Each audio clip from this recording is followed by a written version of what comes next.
And now in this video, I'm going to talk about how and why I became homeless, how it impacted my life, and how it had improved my life. And let me just give a short disclaimer. I'm not telling people to become homeless. I'm just telling you my story. And when I tell people this story, I want you to understand I'm not saying these things so that you'll feel bad for me on the things that I have gone through in life. I don't claim to be a victim of anything or the difficulties and challenges that I've gone through in my life, but I do feel that there is this thing that's trending of weak men, masculinity, and all these different topics. And I am not saying that I am a real man. I'm not saying that I am an alpha male. I'm not claiming any of these things, but what I am saying is that there are things in my life that I have gone through and experienced that I believe have helped me to become more and more of a real man. And I want to share these things to the men. I have a lot of people who contact me asking me for help or advice or tips. And so I like to put things in a video oftentimes so it can reach many people, because I think the questions that people ask me in private, there's probably a lot of other people who are experiencing the same things and need help. So here's my story on how I became homeless. So I was around the age of 24 when I believe I was still living with my grandfather. And I want to tell people, I had been talking about, I wanted to know what it was like to be homeless for a long time. I wanted to know what it was like to be homeless, to see if I can get out of it, to see if I can take care of myself. Because even though my grandfather and I, growing up with him, we weren't rich. Like, we were kind of poor. I mean, there was a time when we were sleeping on the floor in the house. There was a time where we didn't have the air conditioner on. We just had the just whatever the temperature was outside, that's what it was in the house. You know, if summertime in Arizona, over 100 something degrees, burning, you're in the house with your shirt off, drenched in sweat, just eating top ramen, trying to stay hydrated. Uh, we drinking a lot of water bottles and just, we had cheap food, and it was cool. Like, and I'm not knocking my grandpa. I love my grandpa. Like, he was making it happen. He was trying to figure it out, and it's fun to recall that part of my life, So growing up, we weren't exactly rich. We were living in a decent neighborhood. Not really a lot of crime happening in our area, but somehow I managed to be around the people who were always doing bad things, getting into fights or different things. I tell people that story often. But by the time I got through high school and I went to college, and I dropped out of college to try to learn about business, but then I also dropped out of college as well because I just didn't have the money to continue either. That's another part of my story I haven't really told people. I often tell people about the business side. It makes me look cool. Like, oh, I quit college so I can learn business. Like, well, yeah, partly true, but not the complete truth. The complete truth was I was also very broke and I couldn't afford college, and I couldn't get scholarships or anything of that nature. It was a mess. It was a mess.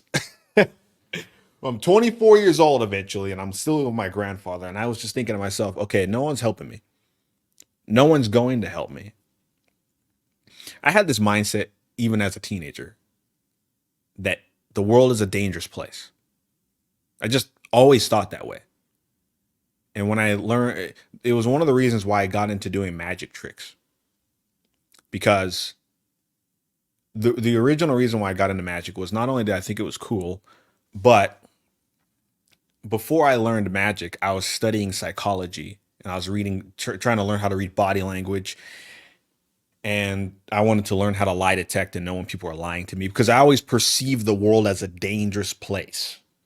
So eventually, by the time I started doing magic tricks and I learned how to do like mind reading illusions, mentalism, I already knew how to read people's body language, and I connected that with sleight of hand. And then I came off, people thought like I was a psychic and all kinds of cool stuff. So, but I originally started learning psychology because I thought the world was a dangerous place. So now I'm 24 years old eventually, though.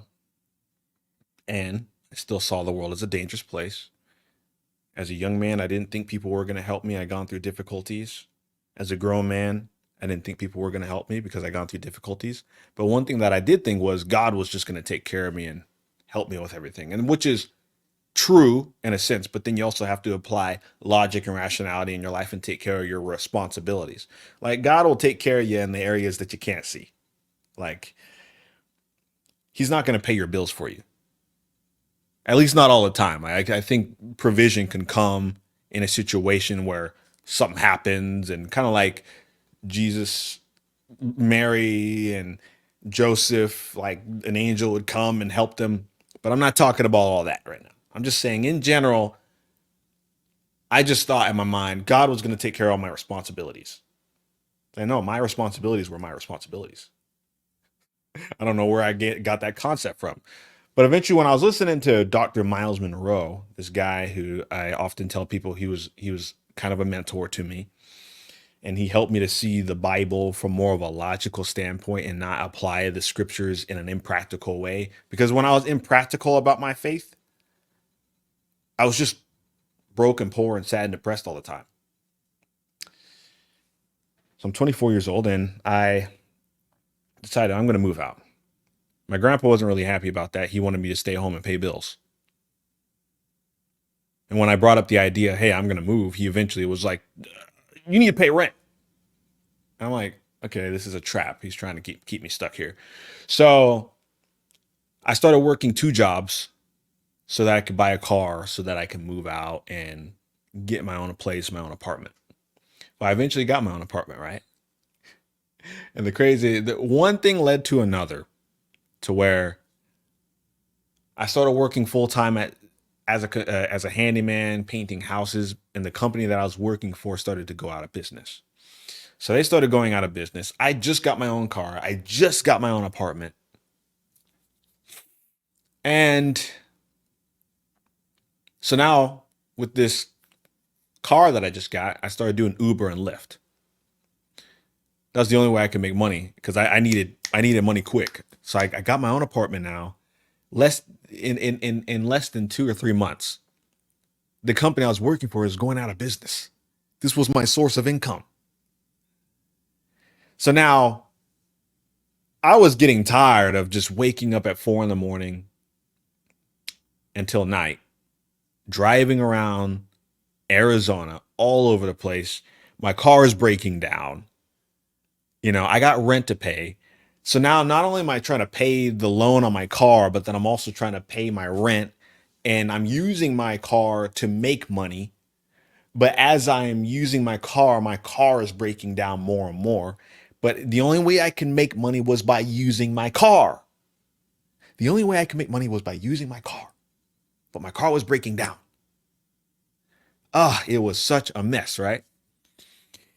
At this point in my life, I'm listening to Grant Cardone. I'm listening to a bunch of, you know, entrepreneurs and people talking about money. Listening to Robert Kiyosaki. Listening to so many people. I'm trying to figure out money, money, money. I'm not rich yet. At one point, I thought it was a sin to be rich. I don't think it's a sin anymore. But I'm not rich yet, right? But I'm doing kind of well. It's all right. I got food on the table. I can afford a podcast. But back in that time, I couldn't afford anything. Nothing. Like, there have been times where I almost thought to myself, dude, am I even going to be able to eat today? One thing led to another, to where I eventually I was paying my rent late, and then every day I was having a late uh, every day that I didn't pay my rent, more money would be stacked on top of the rent, and so then eventually I'd have to pay more money than I originally needed to, and I would have to work even extra in my car doing Uber and Lyft. So I couldn't see a way out. I just thought this was just going to be a routine. And listening to Grant Cardone was a one big help in my life. Listening to his book, The 10X Rule. There's a chapter in there talking about victim mentality. And he says everything that happens in your life, you have to see it as your fault. Everything. And I decided to take on that mentality that no matter what was happening, this is my fault. I get it. My grandpa didn't raise me to learn about how the world worked. He was just trying to make sure there was food on the table, make sure I survive, and then whatever else he was trying to do. I have no clue. But one thing led to another to where I eventually got evicted out of my apartment. So now I think I slept in my car for a night, and then one of my friends let me stay at their house or their apartment. Time goes on and on and on. I eventually am thinking to myself, I think I'm a weak man. That's what I thought. I thought I am not a man. That's what I was thinking to myself. Like I was thinking I'm weak. How come I won't just take care of myself and figure this stuff out? Why did I allow myself to get evicted? And so eventually I allowed myself to just sleep in my car. And I got a job as a security guard. And I was sleeping in my car as a security guard. There's a whole lot to my story, a lot of moving parts, a lot of things that led to all of that. I can't get into all those details right now. I'm just trying to give you this advice as a big brother. So I'm in my car, being an unarmed security guard, and no one even knew I was homeless. No one knew. And every now and then I would do Airbnb. And then one of the company I was working for, sometimes they would pay for my hotels if I had to go travel to some other part of Arizona to do work. So then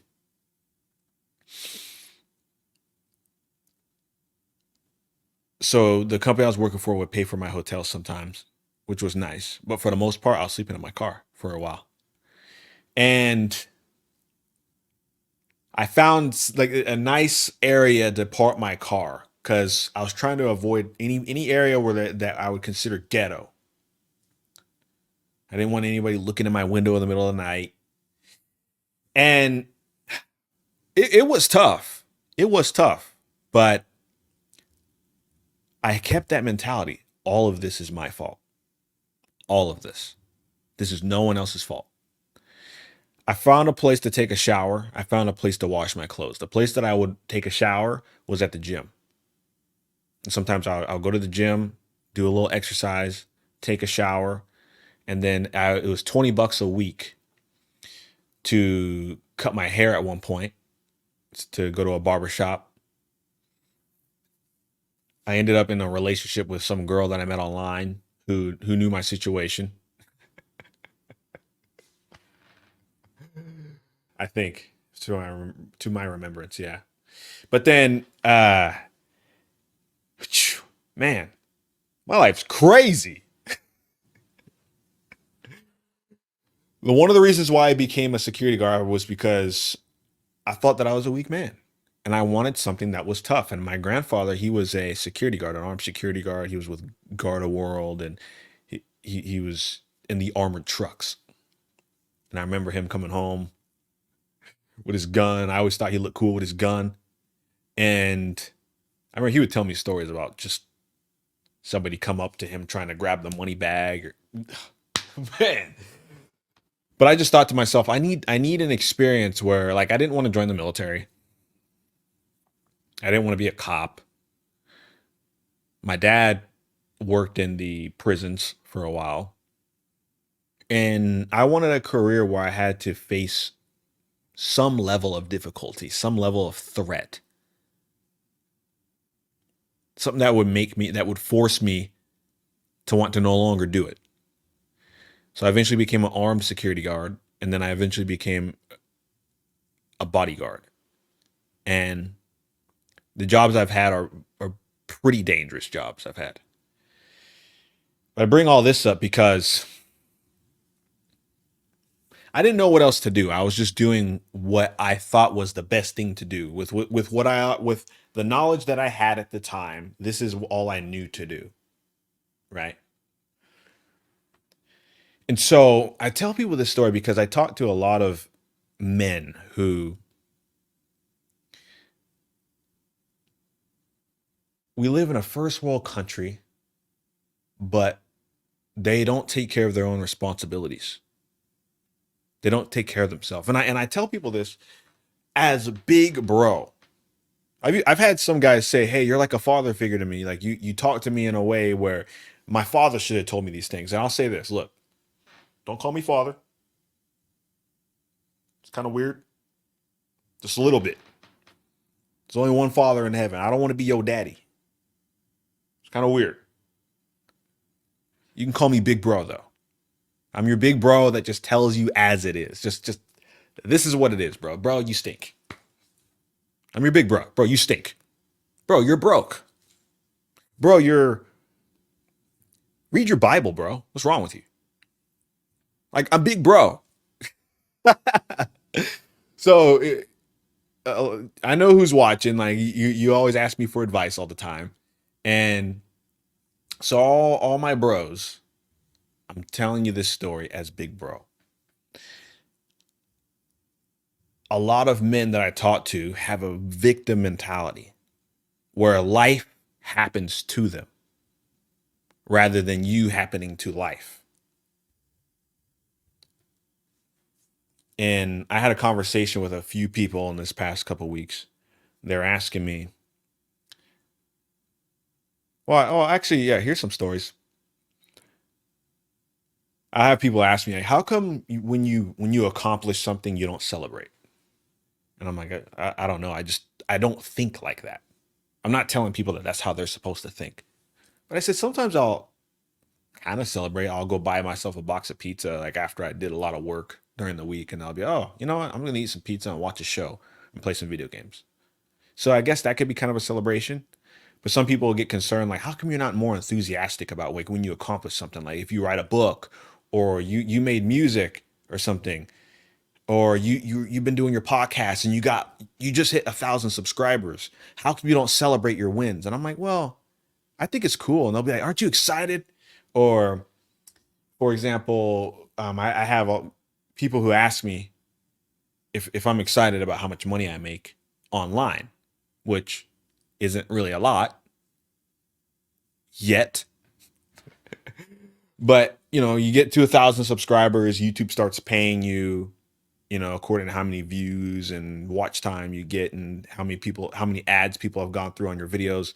They give you a little check every couple now and then, every couple months or every month or so.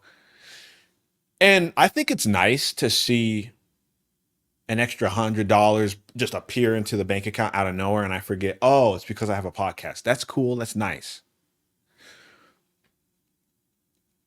And people will ask me, aren't you grateful for that? And I'm like, yeah, I am. Or people will tell me about their wins. I'll be, oh, cool.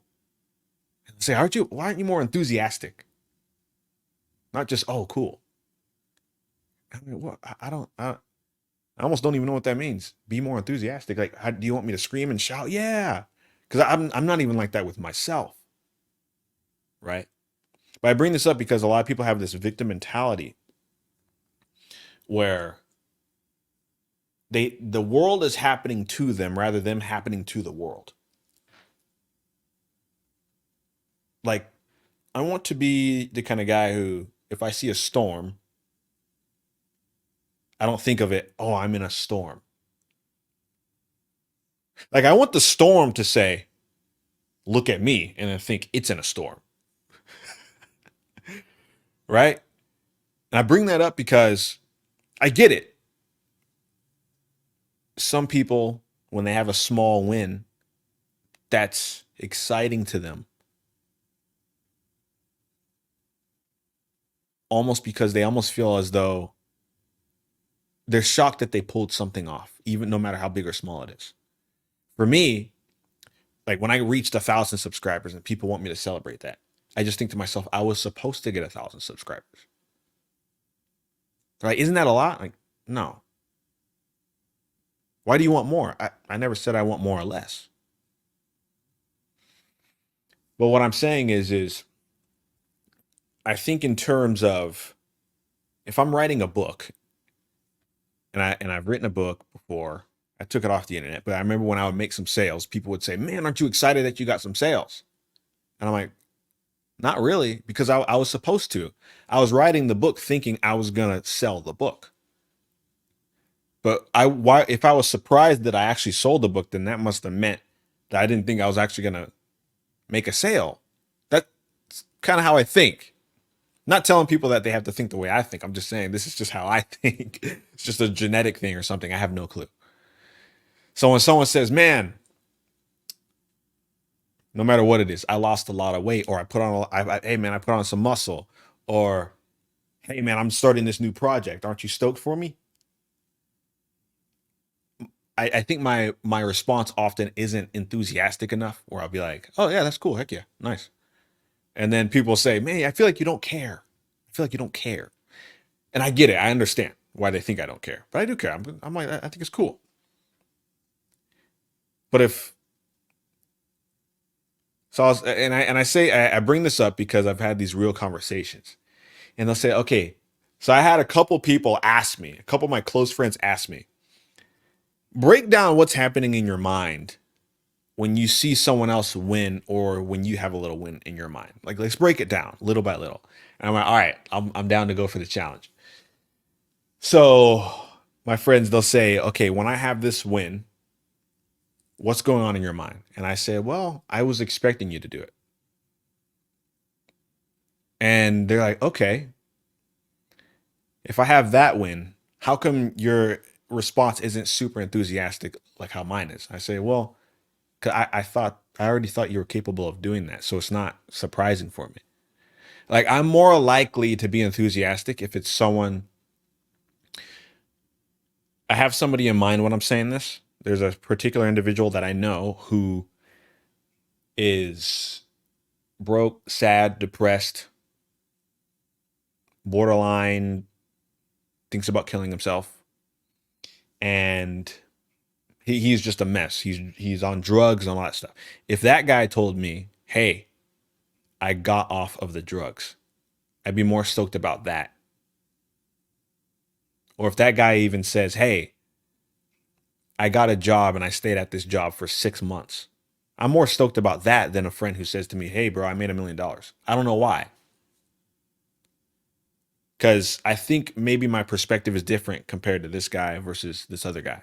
And this guy over here, he was trying to make $1 million the whole time. He's been growing and he's been reading books. He's been gaining knowledge. He's been applying what he knows. He's constantly working on himself. So I was expecting him to get a win. This guy over here, though, he doesn't even think he can win at all. And the fact that he decided I'm going to get a job and he stayed at that job for 6 months. I'm more stoked with that because I thought that that guy was just gonna die in a way. Like he's on drugs. I didn't think this guy was even gonna attempt to change. I didn't think he was even gonna attempt to change. I thought he had just settled for this is my life. It sucks. Or when I have friends who tell me they have like mental issues and they're going through a lot mentally. They they want to end their life and then they decide they don't want to end their life. That's more exciting to me than somebody who tells me, "Yay, I wrote a book." Like you were supposed to write a book. Or, "Man, I made some gains." You were supposed to make gains. "Man, I made some money." You were supposed to make money. Right? I don't know. That's just how I think. So, but people are like, "Oh, okay, I see where you're coming from. I get it, but still, like, you're kind of hard on yourself." And I understand why, you know, but I think in terms of excellency. Where, for example, and I explained this to a couple people, and I thought it would be good to share it in a video. Some of my friends were asking me about this, and they're trying to figure out is there something wrong with you or something? And then, oh, I don't know. I'm chill. Like I'm not depressed. I'm good. I'm good. Like everything's fine. So I said, okay, let me break it down. And I said, this might be a terrible analogy, but I'll use this as an analogy. I kind of look at it like a puzzle that has like 1,000 pieces. When you start the puzzle, you get a couple pieces together, you get a little bit stoked about that. You might even put 100 pieces together, and you're like, dude, I put together 100 pieces. For me, in my mind, I'm like, good. Like you were supposed to. Like you didn't think that was going to happen. If you were constantly looking for the right puzzle pieces, eventually you were just going to fall into finding the right pieces. Eventually, it was going to come together.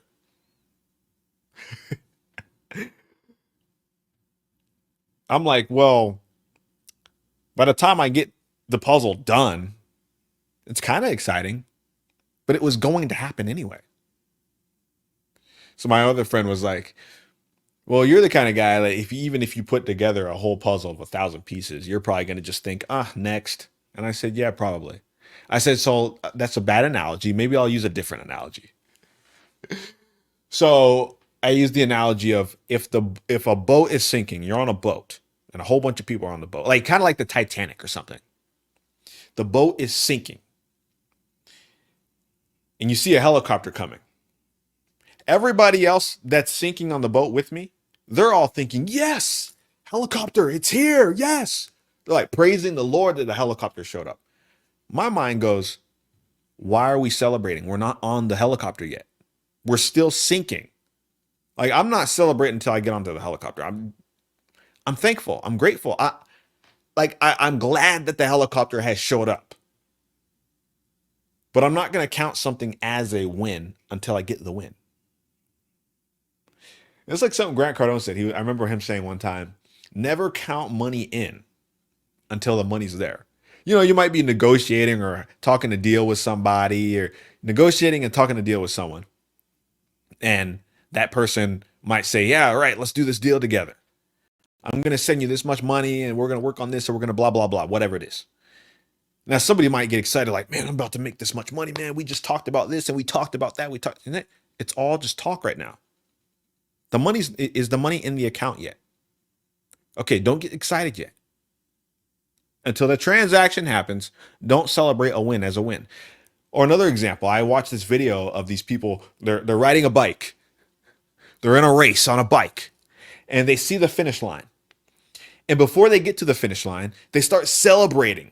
They start celebrating as if they won because they're in front. They see the finish line, they start celebrating. Some of these videos, the person behind them starts speeding up. As this person's celebrating, the person passes them and now they're disappointed. Now they're in second place or third place. Or I've seen some of those videos where, they start celebrating, they take their hands off the steering wheel or they take their hands off the bike and then they fall off of the bike. And then everybody else passes them and now they're like in last place. Yes, be confident you're going to win. Like if you're boxing or something, you're in a boxing match, you're fighting. You got to go in there believing that you're going to win. Like you have to go in believing you're going to win. Like even when I was a little kid, this is a bad example, but even when I was a little kid and I got to fights,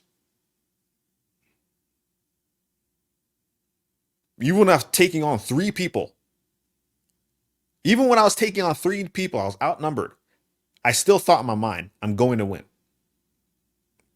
Even though I lost the fight when I was a kid, the mentality was, I have to fight as though I'm going to win. Because if I just I punch a dude in the face, like in boxing, you see these dudes boxing, and the dude might get a good hit on him, and he starts celebrating, and then bam, he gets knocked out. Why were you celebrating? And so It's what happens, right? Where celebrating the win before you got the win. Bad idea. So now I want to talk about look. So we're talking about excellence, motivation. I think in terms of excellence, and when I go on talking about this whole victim mentality that people have, and I grew up and I kind of had that victim mentality a little bit. I know what it's like. That's why when I heard Grant Cardone talk about having a victim mentality, and then I was listening to Miles Monroe, and then Miles Monroe, from a biblical standpoint, would say, "Hey, oftentimes people think when they're not doing the right thing in their life, they think God is going to come and punish them. God's going to do something." But I like something that he said, that the punishment is in the principle, such as, for example, it's a good principle to save little by little, as the scripture says. But if you don't save little by little, because if you save little by little, you'll have much. You'll become wealthy. That's what it talks about. But if you don't save little by little, it's not like God's going to punish you. No, the punishment is in the principle itself. For example, if you don't save little by little and you're broke, you might think God's punishing me. No, it's a result of you were consistently disobeying a principle, and this is the result. It's not God punishing you. This is a result of something you did. Or some guy gets into a relationship with some girl that he's unequally yoked to, and then he gets his heart broken. I've been there. I've had it. And you saw all the red flags, but you ignored the red flags. And then after the whole relationship is over and you're sitting there heartbroken, and then you're thinking, oh, it's the girl's fault. She hurt me. It's like, no, you had plenty of red flags. God has given you discernment and wisdom and rationality, practicality and common sense. These are God given things. He's given us a conscience to help us navigate through life. You didn't, someone might say, oh, I didn't know I was supposed to be unequally yoked because I didn't see that scripture before. It's like, it doesn't even matter if you didn't see it. You have discernment. So there's a part of you that guides you throughout life. One time I only had 2 grand in my bank account, and then I was robbed of 2 grand.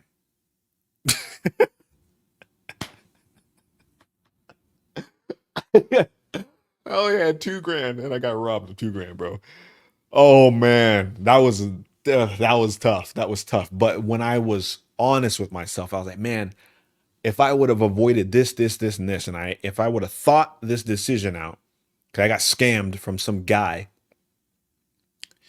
If I would have thought this out and paid attention to my discernment, I wouldn't have gotten robbed. And letting go of a victim mentality and putting all responsibility on myself has given me more control over my life. And I've seen it with other people. And I truly believe that this is what it is to have dominion, management, rulership, control. You can make your own decisions in life. You have the freedom to choose and make decisions. The consequences of those decisions are on you. And so it blows my mind. So I allowed myself to go through difficulty, man. I allowed myself to be homeless. I allowed myself to become a bodyguard and go through difficult situations, end up in dangerous situations to allow myself to grow and figure life out. Am I telling people to do those same things? No, I'm not telling you to put yourself in dangerous situations. That's not what I'm saying. Again, what I'm saying is that's all I knew to do. And then the other thing is wherever you're at in life, it's your fault.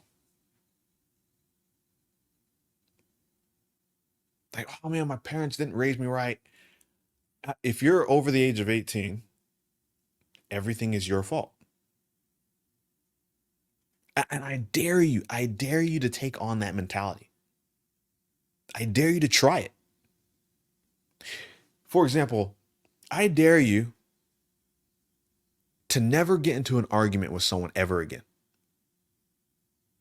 And let's say you try it, but then you end up getting into an argument. Try again.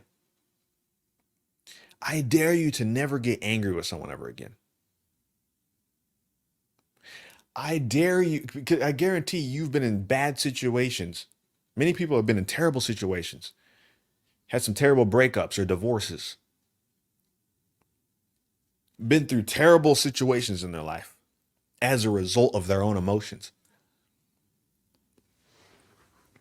And so I dare you to try to have control of your emotions.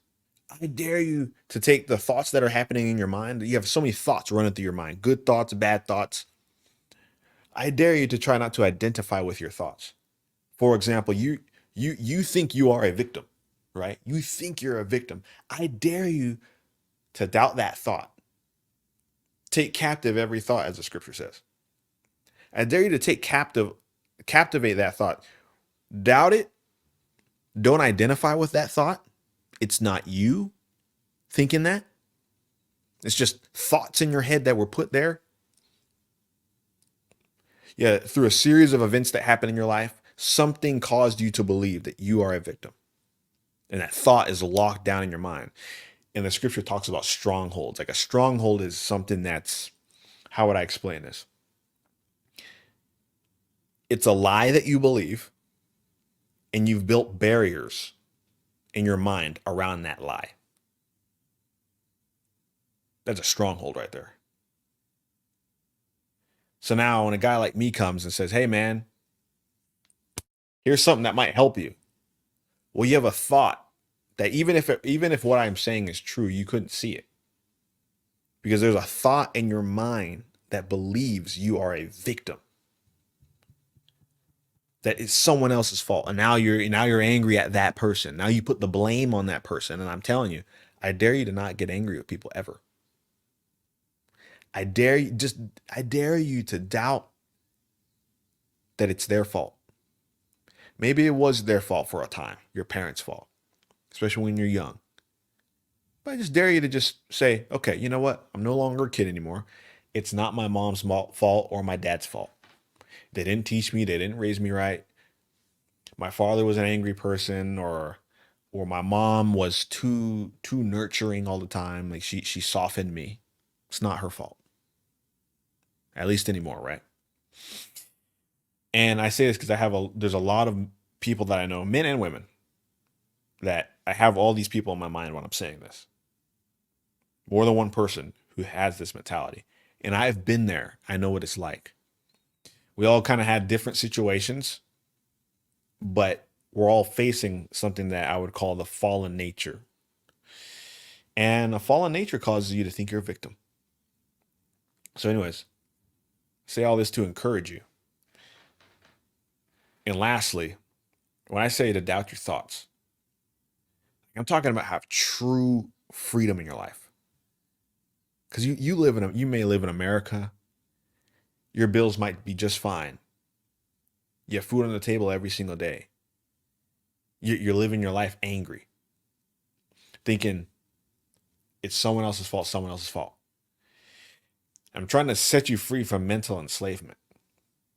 And many times, your religious mentality, legalistic mentality, will prevent you from thinking it's your fault. Because you begin to take on a superstitious mentality where you're like, oh, the reason why I'm suffering is because the devil's doing this to me. Well, if I was to blame the devil in anything, I would say I would blame the devil for intentionally trying to keep you ignorant, to keep you in darkness, not being able to see the truth, to see a way out. I'll blame the devil on that. But it's your responsibility as a man or a woman to seek out the truth, to find the light, to find the answers, to find the knowledge. God says, my people perish for lack of knowledge. It's like lack of knowledge. Like whatever area of your life you are suffering the most is the area where you lack knowledge. Find mentors, find knowledge, find wisdom. Wisdom, wisdom is the principal thing. kind of how I said Miles Monroe when he says the punishment is in the principle. It's like, wait a second. So you need to understand principles. But what is a principle? Wisdom is the principal thing. I'd highly recommend you go and look it up. All right, y'all. So God bless. Subscribe to the Creed podcast. I am your host, Creed. I hope that this helps you. I am your big bro. Peace out, everybody. God bless.